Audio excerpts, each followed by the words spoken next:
사랑하는 여러분, 오늘 이 자리에 함께 해주셔서 감사합니다. 이 메시지를 듣기 시작하기 전에 잠시 시간을 내어 좋아요를 눌러주시고 하나님의 은혜가 필요한 다른 이들에게 이 영상이 닿을 수 있도록 공유해 주시면 감사하겠습니다. 여러분의 작은 행동이 누군가에게는 절실한 희망의 메시지가 될 수 있습니다. 구독을 통해 저희와 계속해서 믿음의 여정을 함께 해주시길 바랍니다. 주님의 이름으로 여러분을 축복합니다. 우리 신앙인의 삶에는 세상의 모든 소음이 멎고 오직 의사의 차가운 진단만이 귓가에 맴돌며 끝없는 고통이 몸을 떠나지 않고 간절한 기도가 허공에 흩어지는 것처럼 느껴지는 순간이 찾아옵니다. 바로 그 순간 우리는 소리내어 묻지 않지만 마음 깊은 곳에서 스스로에게 질문하게 됩니다. 하나님, 어디에 계신가요?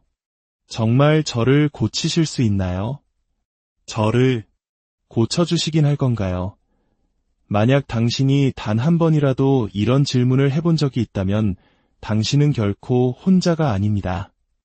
하지만 오늘 저는 당신에게 아주 좋은 소식을 전하고자 합니다. 하나님의 치유하시는 임재는 우리가 풀어야 할 어려운 수수께끼가 아닙니다. 그것은 우리가 믿음으로 받아들여야 할 명백한 현실입니다. 당신은 치유를 구걸할 필요가 없습니다. 노력해서 얻어낼 필요도 없습니다. 그것이 과연 하나님의 뜻인지 의심할 필요도 없습니다. 치유는 하나님이 행하시는 어떤 일이 아니라 바로 하나님 그 자체이시기 때문입니다. 그분은 어제나 오늘이나 영원토록 당신을 치유하시는 주님이십니다. 성경 속 수많은 군중을 해치고 나아가 예수님의 옷자락이라도 만지려 했던 혈루증 앓던 여인을 기억하십니까? 그녀처럼 당신도 오늘 믿음의 손을 뻗어 치유를 받을 수 있습니다. 언젠가 막연한 미래가 아니라 바로 지금 당신이 있는 그 자리에서 말입니다. 그러니 이제 마음을 활짝 여십시오. 모든 복잡한 생각을 내려놓고 당신의 영을 준비하십시오.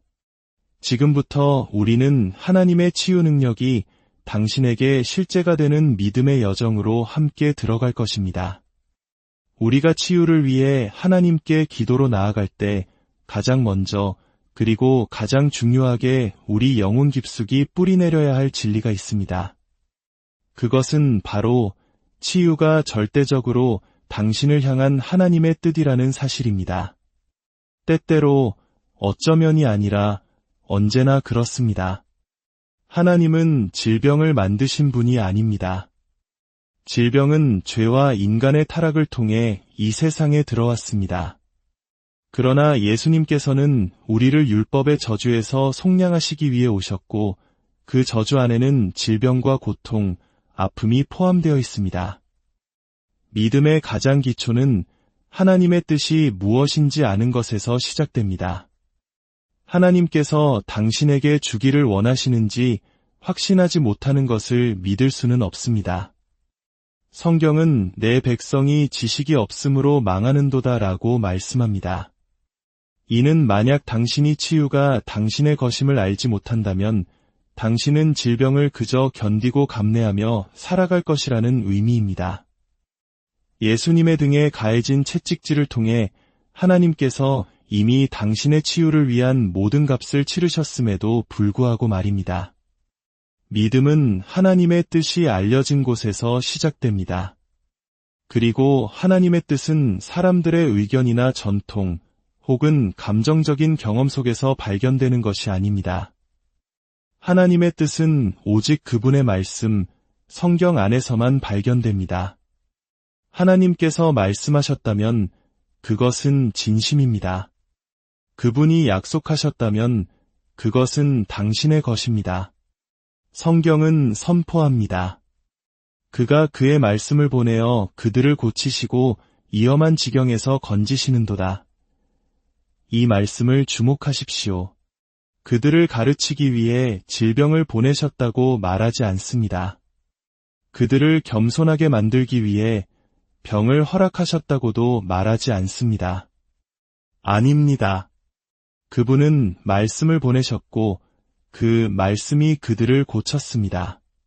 그러므로 당신이 기도할 때 주님, 저를 고치시는 것이 주님의 뜻이시라면 이라고 묻지 마십시오.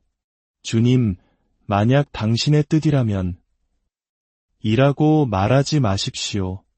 그것은 믿음이 아닙니다. 그것은 종교라는 탈을 쓴 의심일 뿐입니다. 하나님의 뜻은 당신에게 숨겨져 있지 않습니다. 그분은 예수님을 통해 그것을 명확하게 드러내셨습니다. 당신이 예수님을 보았다면 당신은 아버지 하나님의 뜻을 본 것입니다. 예수님께서는 치유를 구하며 나아온 단 한 사람도 외면하지 않으셨습니다. 다음 주에 다시 오라고 말씀하신 적도 없으셨고 이 병은 너에게 유익하다고 하신 적도 없으셨습니다. 그분은 그들 모두를 고치셨습니다. 믿는 모든 자, 믿음으로 나아온 모든 자, 갈망하며 손을 뻗은 모든 자를 치유하셨습니다. 예수님의 치유 사역은 단순히 성경 속의 옛 이야기가 아닙니다. 그것은 인류를 향한 하나님의 영원한 뜻의 계시입니다. 그리고 성경은 말합니다.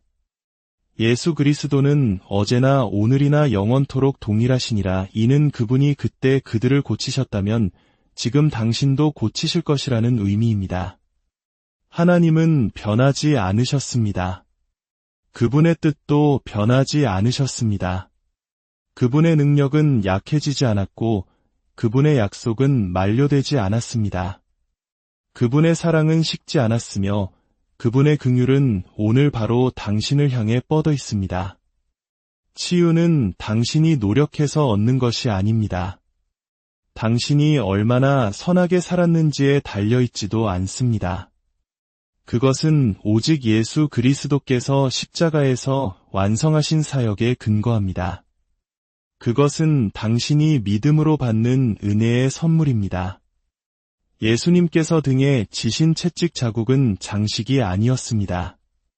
그것은 당신의 구원을 위한 것이었습니다. 그분이 맞으신 모든 채찍질은 당신의 치유를 위한 대가였습니다. 그러므로 당신이 기도에 설 때 존재하지 않는 무언가를 구하는 것이 아닙니다. 당신은 이미 주어진 것을 받는 것입니다. 치유는 앞으로 이루어질 어떤 일이 아니라 그리스도 안에서 이미 이루어진 일입니다. 당신의 죄를 사하신 바로 그 십자가가 당신의 몸을 고치신 바로 그 십자가입니다. 이사야 선지자는 말했습니다. 그가 채찍에 맞음으로 우리는 나음을 받았도다. 베드로는 십자가를 돌아보며 말했습니다. 그가 채찍에 맞음으로 너희는 나음을 얻었나니 만약 당신이 나음을 얻었고 지금도 나음 받았다고 믿는다면 그것이 바로 믿음의 언어입니다. 그것이 당신이 말하고 믿고 기도해야 할 현실입니다. 당신은 하나님을 움직이려고 애쓸 필요가 없습니다. 하나님은 이미 움직이셨습니다. 당신은 하나님께 당신을 고쳐달라고 설득할 필요가 없습니다. 하나님은 이미 치유를 예비하셨습니다. 믿음은 은혜가 마련해 놓은 것을 붙잡는 것입니다. 치유가 당신을 향한 하나님의 뜻임을 알 때 당신의 기도는 의심과 절망에서 확신과 권위로 바뀝니다. 하나님께 치유를 위해 나아갈 때 구걸하거나 애원하는 영으로 나아가지 마십시오. 그것은 믿음이 작동하는 방식이 아닙니다. 믿음은 받을 자격이 없는 것처럼 하나님의 임재 속으로 기어 들어가지 않습니다. 믿음은 치유가 예수님의 피로 사신 우리의 권리임을 알기에 은혜의 보좌 앞으로 담대히 나아갑니다. 당신이 자격 있음을 증명하기를 기다리며 하나님께서 치유를 보류하고 계신 것이 아님을 이해해야 합니다. 치유는 절망이나 슬픔을 통해 하나님의 손에서 억지로 빼앗아 오는 것이 아닙니다. 치유는 예수 그리스도의 완성된 사역을 통해 이미 주어졌습니다. 그리고 하나님께 나아가는 당신의 태도는 그 확신을 반영해야 합니다. 너무나 많은 신자들이 그들의 감정적인 고통이 하나님을 움직이게 할 것이라는 기대를 품고 하나님 앞에서 눈물로 기도 시간을 보냅니다. 그러나 하나님은 감정 때문에 움직이시는 분이 아닙니다. 그분은 믿음에 반응하여 움직이십니다. 당신이 구걸할 때 당신은 마치 외부인인 것처럼 하나님께 다가가는 것입니다. 그러나 말씀은 당신이 더 이상 나그네도 아니요 외인도 아니요 오직 하나님 나라의 시민이며 지극히 높으신 분의 자녀라고 말합니다. 자녀는 이미 자신에게 속한 것을 구걸하지 않습니다. 자녀는 집 안으로 걸어 들어가 아버지가 이미 준비해 놓으신 것을 받습니다. 예수님께서 값을 치르신 치유는 당신의 것입니다. 당신이 구할 때 당신은 언약의 자리에서 구하는 것입니다. 당신은 자녀됨의 위치에서 구하는 것입니다. 당신의 아버지가 이미 나는 너희를 치료하는 여호와임이라고 선포하셨음을 알기에 구하는 것입니다. 기도할 때 당신은 하나님께서 당신의 기도를 들어주실지도 모른다고 희망하며 기도하는 것이 아닙니다. 당신은 그분의 뜻대로 무엇이든지 구하면 그분이 들으신다는 것을 알기에 기도합니다. 그리고 그분이 들으신다면 당신은 그분에게 구한 것을 이미 받은 줄로 아는 것입니다. 치유는 불확실하지 않습니다. 공중에 떠 있는 것이 아닙니다. 예일 수도 아니오일 수도 있는 것이 아닙니다.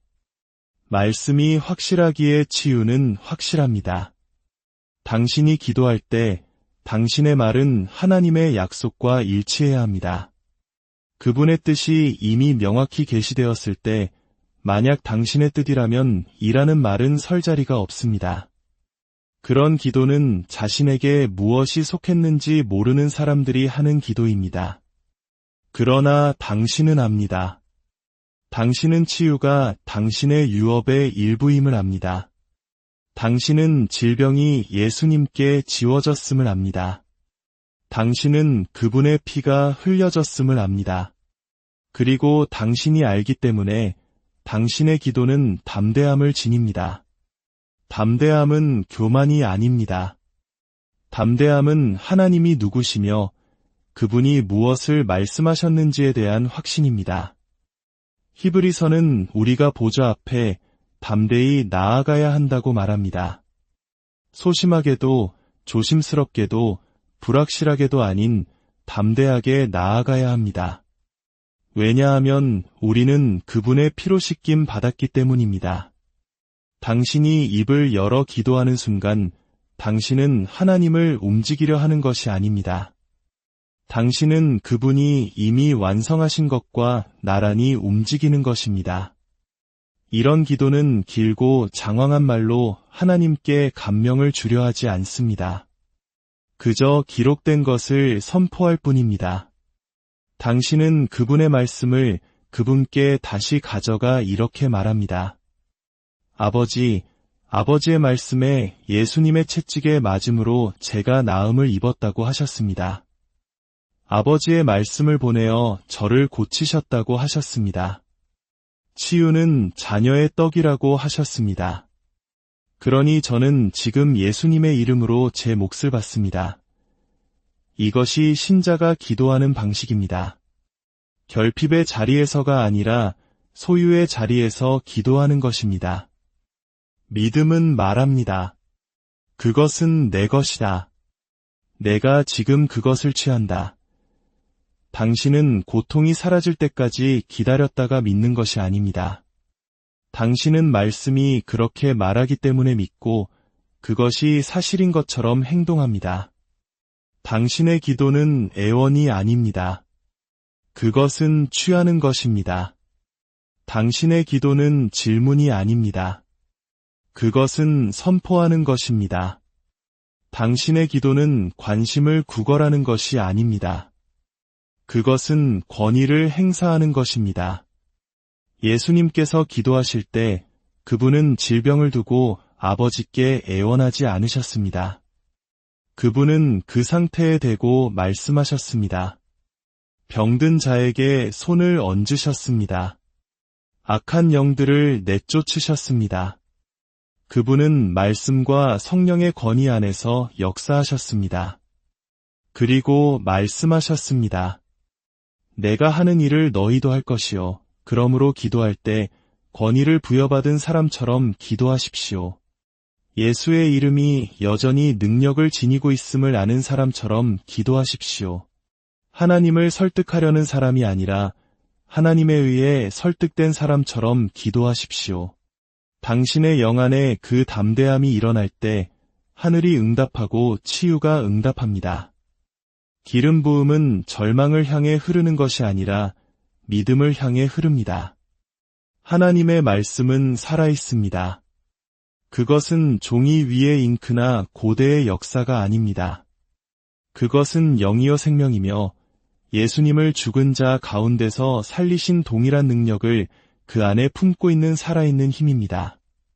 당신이 당신의 몸에 하나님의 말씀을 선포할 때 당신은 종교적인 문구를 반복하는 것이 아닙니다. 당신은 당신의 상황 속으로 하나님의 능력을 풀어놓는 것입니다. 성경은 말합니다.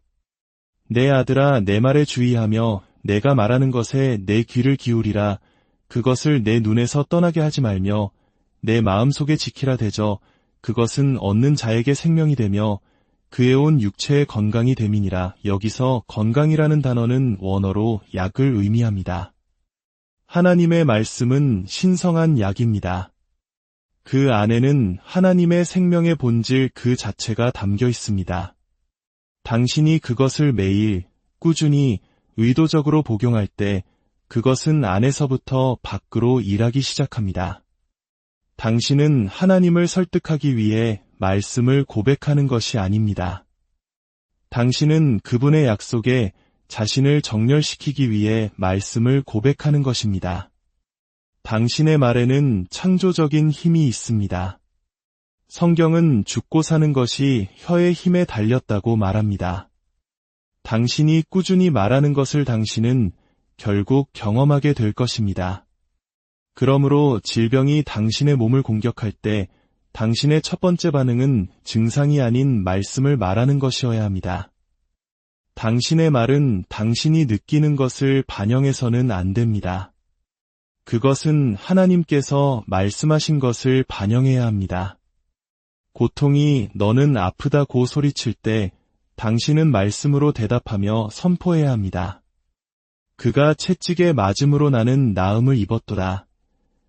이것은 현실 부정이 아닙니다. 이것이 믿음입니다. 당신은 질병이라는 현실을 무시하는 것이 아니라 말씀이라는 더 높은 현실을 시행하는 것입니다. 믿음은 못 본 척하지 않습니다. 믿음은 선포합니다. 예수님께서 광야에서 원수와 마주쳤을 때 그분은 논쟁하거나 울거나 애원하지 않으셨습니다. 그분은 말씀하셨습니다.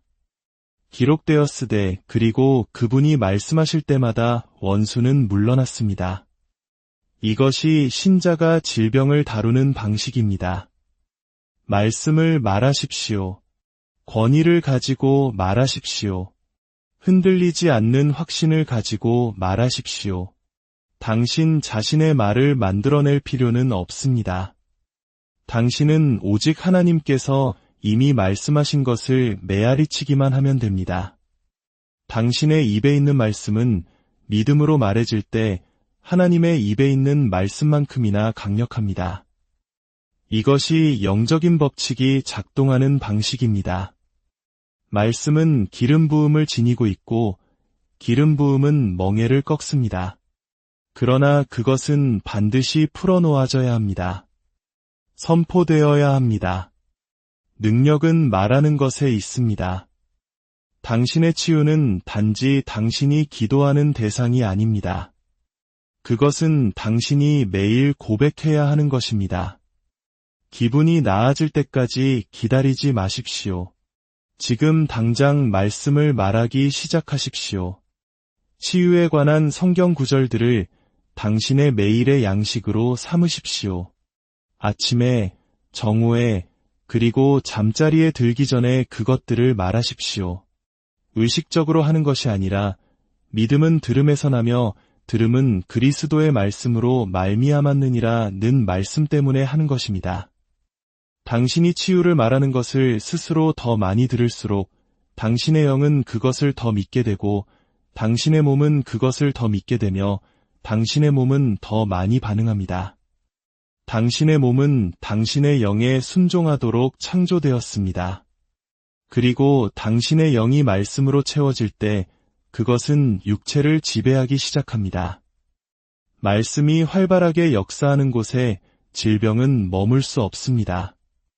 말씀은 신성한 빛을 가지고 있으며 그 빛은 어둠을 몰아냅니다.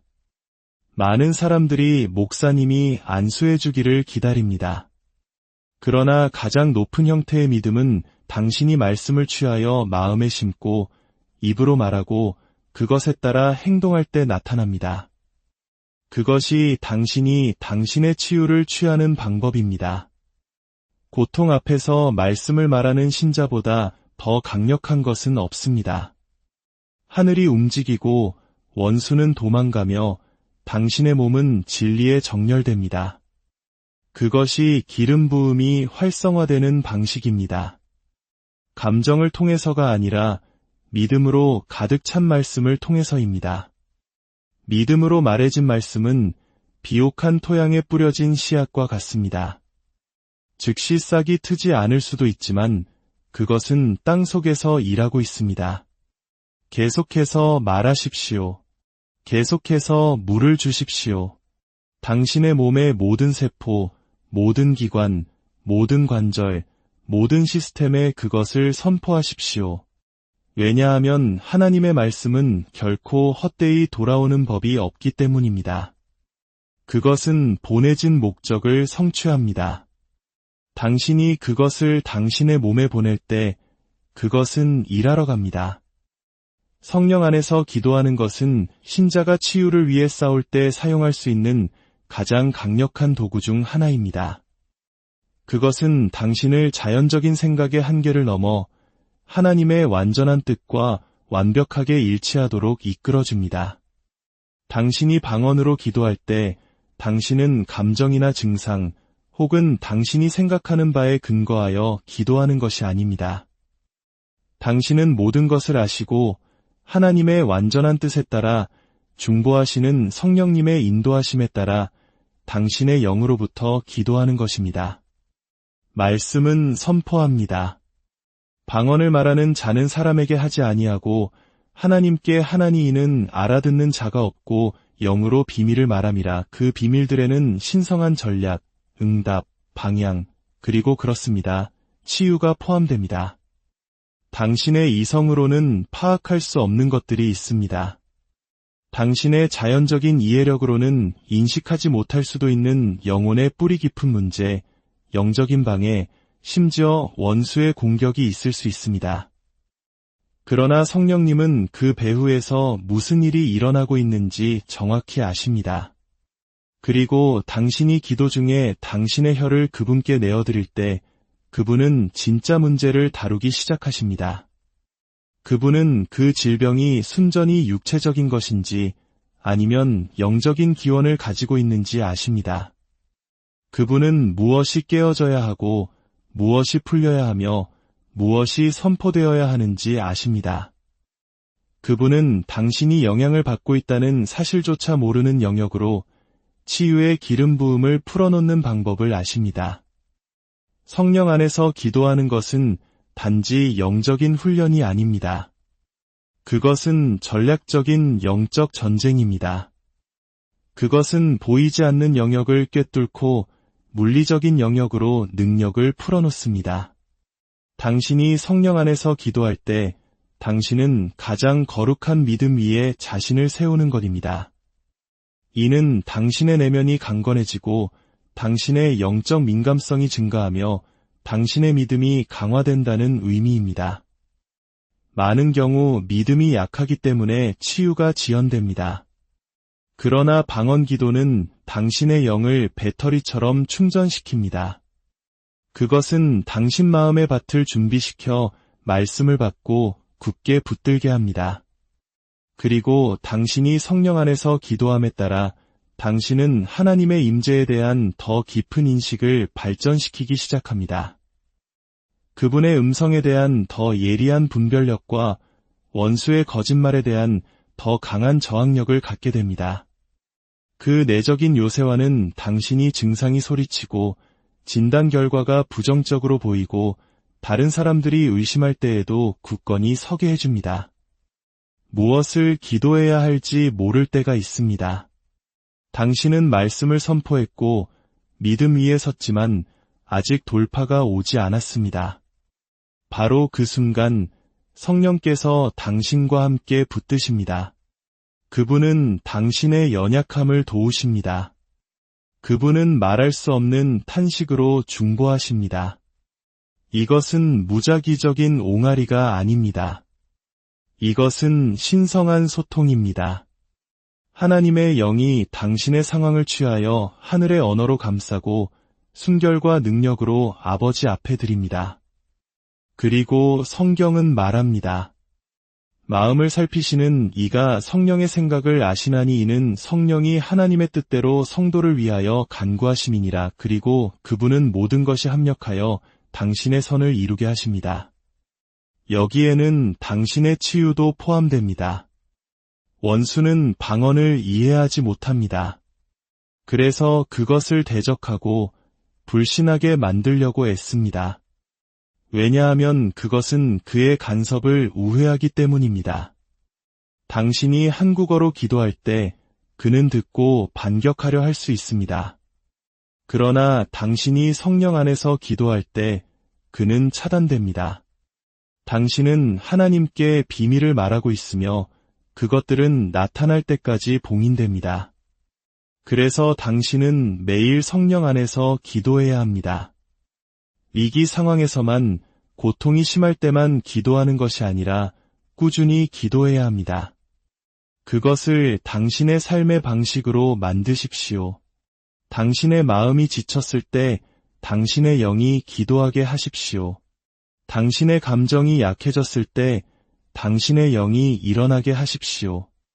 치유는 성령께서 움직이실 공간이 있을 때 흐릅니다. 그리고 방언 기도는 그 분위기를 조성합니다. 성령 안에서 기도함을 통해 생수의 강이 당신의 가장 깊은 곳에서부터 흘러나오기 시작합니다. 평화의 강, 기쁨의 강, 생명의 강, 치유의 강이 흐릅니다. 이것은 시적인 표현이 아닙니다. 이것은 성령 충만한 삶의 현실입니다. 당신은 질병과 홀로 싸우도록 내버려 두어지지 않았습니다. 당신은 제한된 이해력으로 기도하도록 내버려 두어지지 않았습니다. 당신에게는 돕는 이, 이로자, 중보자가 계십니다. 그리고 당신이 그분께 자신을 내어드릴 때 당신은 하나님의 무한한 치유의 임재에 연결됩니다. 감사는 믿음의 목소리입니다. 그것은 당신이 하나님께서 말씀하신 것이 이미 이루어졌다고 진정으로 믿을 때 하는 행동입니다. 당신이 치유를 위해 기도한 후의 다음 단계는 계속해서 반복적으로 구하는 것이 아니라 응답에 대해 그분께 감사하기 시작하는 것입니다. 감사는 당신의 마음을 승리의 위치에 놓습니다. 그것은 당신의 초점을 문제에서 약속으로 옮깁니다. 고통을 지켜보는 대신 당신은 말씀을 지켜보기 시작합니다. 증상을 측정하는 대신 당신은 하나님의 신실하심을 측정하기 시작합니다. 치유가 완전히 나타나기 전에 감사하는 것은 단지 영적인 훈련이 아닙니다. 그것은 영적 전쟁입니다. 그것은 원수에게 당신의 믿음이 흔들리지 않으며 당신이 믿기 위해 감정을 기다리지 않고 당신이 하나님을 완전히 신뢰한다는 것을 알려줍니다. 많은 사람들이 묻고 또 묻지만 결코 감사로 나아가지 않는 실수를 저지릅니다. 그들은 끈기가 반복을 의미한다고 생각하지만 진정한 끈기는 아무것도 달라 보이지 않을 때에도 찬양 가운데 머무는 것입니다. 예수님께서 나사로의 무덤 앞에 서셨을 때 그분은 아버지께 애원하지 않으셨습니다. 그분은 자신의 요청을 반복해서 말씀하지 않으셨습니다. 그분은 말씀하셨습니다. 아버지여, 내 말을 들으신 것을 감사하나이다. 이것이 믿음의 언어입니다. 그분은 나사로가 나오기 전에 감사하셨습니다. 그분은 기적이 일어나기 전에 감사하셨습니다. 그것이 믿음이 작동하는 방식입니다. 감사는 당신의 기도를 확신으로 봉인하는 것입니다. 그것은 이렇게 말하는 것과 같습니다. 나는 그것이 이루어졌음을 압니다. 나는 그것을 느낄 필요도 볼 필요도 없습니다. 나는 그것을 믿고 그것에 대해 당신께 감사합니다. 감사는 또한 당신의 환경 속으로 하나님의 임재를 이끌어드립니다. 말씀은 감사함으로 그의 문에 들어가며 라고 말합니다. 이는 당신이 감사를 통해 그분의 임재의 흐름 속으로 들어간다는 의미입니다. 치유는 주님의 임재 안에서 쉽게 흐릅니다.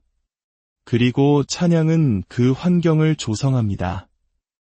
때때로 당신이 기다리는 치유는 의심이 아니라 침묵에 의해 막혀 있습니다. 그러나 당신이 찬양으로 목소리를 높일 때 십자가에 대해 감사하고 보혈에 대해 감사하고 말씀에 대해 감사하고 치유가 당신의 것임에 감사하기 시작할 때 그것은 영적인 전환을 일으킵니다. 당신의 영혼이 정렬되기 시작하고 당신의 마음이 고요해지며 당신의 몸이 당신의 영의 권위에 반응하기 시작합니다. 감사는 결과에 대한 반응이 아니라 믿음의 행동입니다. 당신은 고통이 사라질 때까지 기다렸다가 기뻐하는 것이 아닙니다. 당신은 지금 기뻐합니다. 지금 찬양합니다. 당신은 말합니다. 주님, 제가 치유되었음을 감사합니다. 당신의 말씀이 제 안에서 역사하고 있음을 감사합니다. 당신의 채찍에 맞음으로 제가 나음을 입었음을 감사합니다. 치유가 제 뼈와 관절과 기관, 제 모든 부분에 흐르고 있음을 감사합니다. 이러한 감사는 당신의 영을 일으키고 믿음을 활성화시키며 기적의 현현을 위한 문을 활짝 열어둡니다. 당신은 당신이 느끼는 것에 의해 움직이지 않습니다. 당신은 그분이 말씀하신 것에 의해 움직입니다. 그리고 그분은 거짓말하실 수 없기 때문에 당신은 지금 그것이 이미 이루어진 것처럼 그분께 감사할 수 있습니다. 왜냐하면 영 안에서는 이미 이루어졌기 때문입니다. 신성한 치유 가운데 걷기 위한 가장 간과되기 쉬운 열쇠 중 하나는 사랑과 용서 안에 머무는 것입니다. 믿음은 사랑으로 역사합니다. 치유는 사랑의 분위기 속에서 흐릅니다. 당신의 마음에 쓴 뿌리, 상처, 용서하지 못하는 마음이 가득할 때 그것은 하나님의 능력이 흐르는 통로를 막아버립니다. 원수는 이것을 압니다. 그래서 그는 끊임없이 사람들을 통해 당신을 자극하여 당신이 상처받고 원한을 품고 무심코 당신 자신의 축복을 막도록 유도합니다.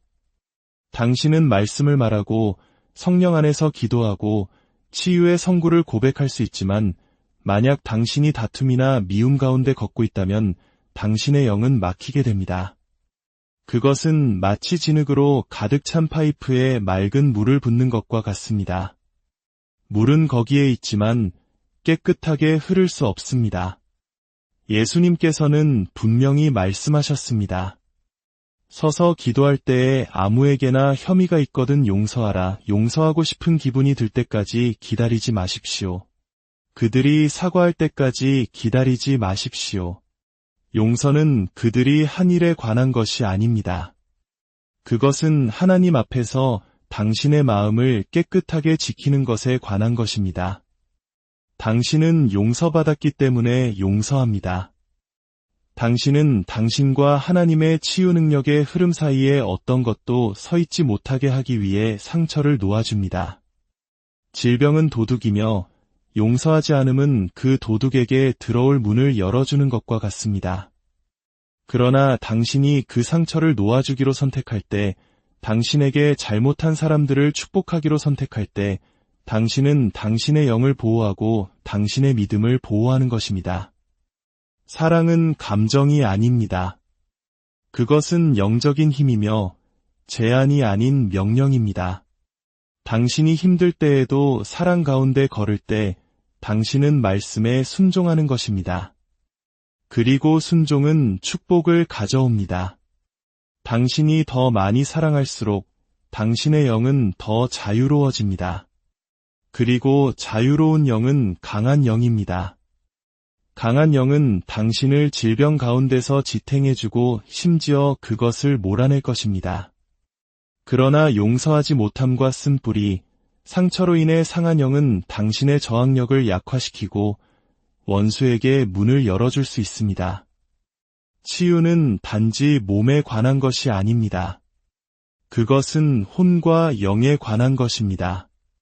하나님은 당신이 단지 육체적으로뿐만 아니라 감정적으로, 영적으로 온전해지기를 원하십니다. 그래서 그분은 마음을 다루십니다. 그래서 그분은 당신에게 평화 가운데 걷고 원수를 축복하며 당신을 해친 자들에게 선을 행하라고 말씀하십니다.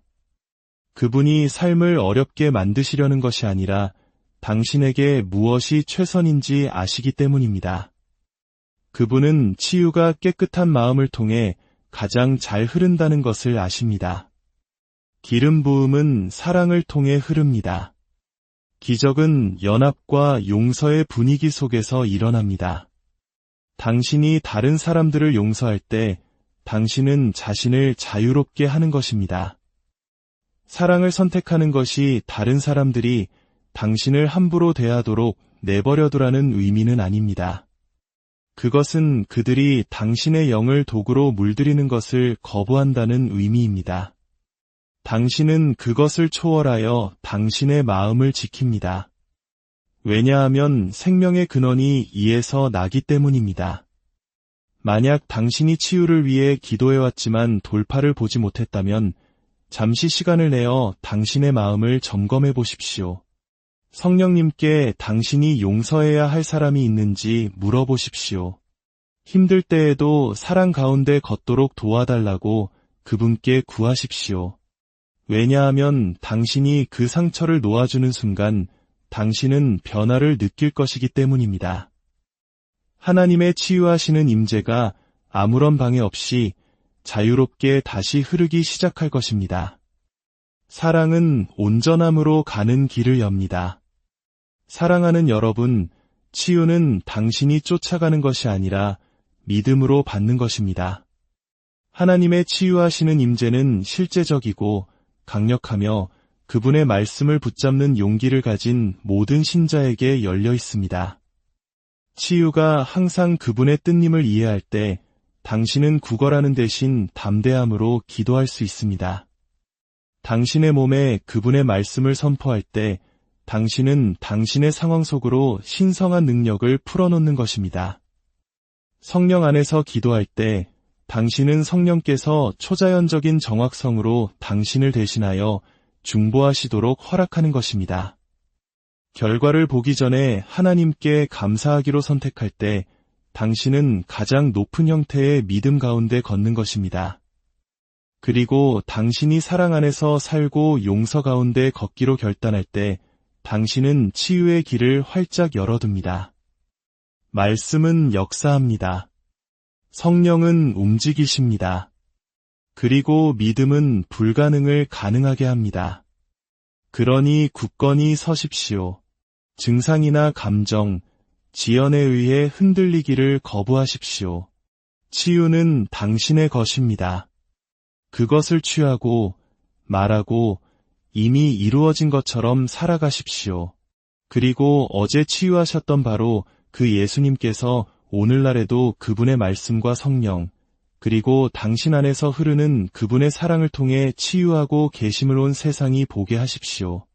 주님께서 당신의 영을 강건하게 하시고 당신의 마음을 새롭게 하시며 그분의 치유 능력으로 당신의 몸을 살리시기를 기도합니다. 이 메시지가 당신의 믿음을 세우고 희망을 회복시키며 하나님께서 당신을 위해 예비하신 모든 것을 받을 수 있는 위치로 당신을 이끌기를 소망합니다.